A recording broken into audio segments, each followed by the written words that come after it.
తెలంగాణ మాజీ ముఖ్యమంత్రి BRS party అధినేత కల్వకుంట్ల చంద్రశేఖరరావు గారి ఫామ్ హౌస్కి Congress party senior leader Jeevan Reddy పోయిండు. జీవన్ రెడ్డి కేసీఆర్ని కలిసిండు, కేసీఆర్తో మాట్లాడిండు, కేసీఆర్తో కలిసి లంచ్ చేసిండు జీవన్ రెడ్డి. తర్వాత కేటీఆర్ జీవన్ రెడ్డి వాళ్ళ ఇంటికి వచ్చిండు, జీవన్ రెడ్డిని బీఆర్ఎస్ పార్టీలోకి ఆహ్వానించిండు.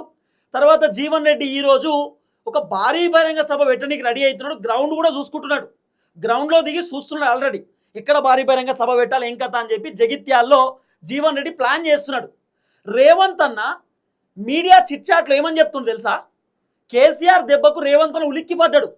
అంటే కేసీఆరే జీవన్ రెడ్డిని రెచ్చగొట్టి కాంగ్రెస్కి రాజీనామా చేపించిండేమో, కేసీఆరే జీవన్ రెడ్డిని బీఆర్ఎస్ పార్టీలోకి లాక్కుండేమో, జీవన్ రెడ్డి రాజీనామా వెనుకాల కేసీఆర్ హస్తమే ఉంది కావచ్చు.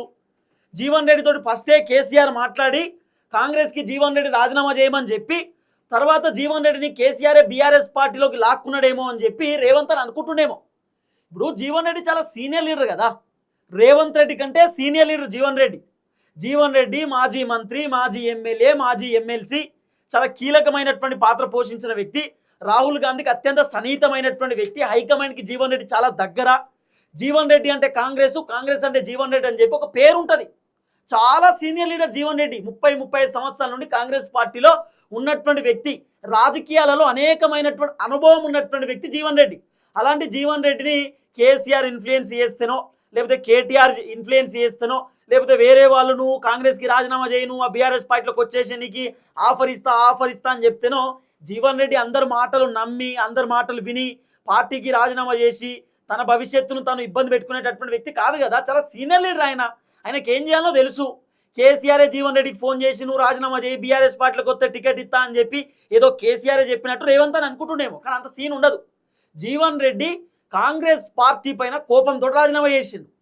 జీవన్ రెడ్డి కాంగ్రెస్ పార్టీకి సంబంధించిన మంత్రులను కలిస్తే మంత్రులు పట్టించుకోలే, రేవంత్ రెడ్డిని కలిస్తే రేవంత్ రెడ్డి పట్టించుకోలే, ఆఖరికి సంజయ్ కుమార్ అనేటటువంటి వ్యక్తి అట్లీస్ట్ కాంగ్రెస్ పార్టీలో లేడని చెప్పుర్రి, కాంగ్రెస్తో సంబంధం లేదని చెప్పుర్రి. పార్టీ మారినటువంటి వ్యక్తి గాంధీ భవన్లో తిరుగుతున్నాడు. బీఆర్ఎస్లో గెలిచినటువంటి ఎమ్మెల్యే గాంధీ భవన్కి ఎట్లొస్తాడు, బీఆర్ఎస్లో గెలిచిన ఎమ్మెల్యే కాంగ్రెస్ పార్టీ కనుగొప్పుకొని ఎట్లా కూర్చుంటాడు ఏంది అని చెప్పి పాపం జీవన్ రెడ్డి రేవంత్ రెడ్డిని అంటే రేవంత్ రెడ్డి పట్టించుకోలే. ఆఖరికి రేవంత్ రెడ్డి పార్టీ మారినటువంటి ఎమ్మెల్యేకి ఎక్కువ ప్రిఫరెన్స్ ఇచ్చిండు, అది జీవన్ రెడ్డికి నచ్చలే. ఆయనతో జీవన్ రెడ్డి అసంతృప్తితోటి, అసహనంతో ఆయన కోపం నశించిపోయింది.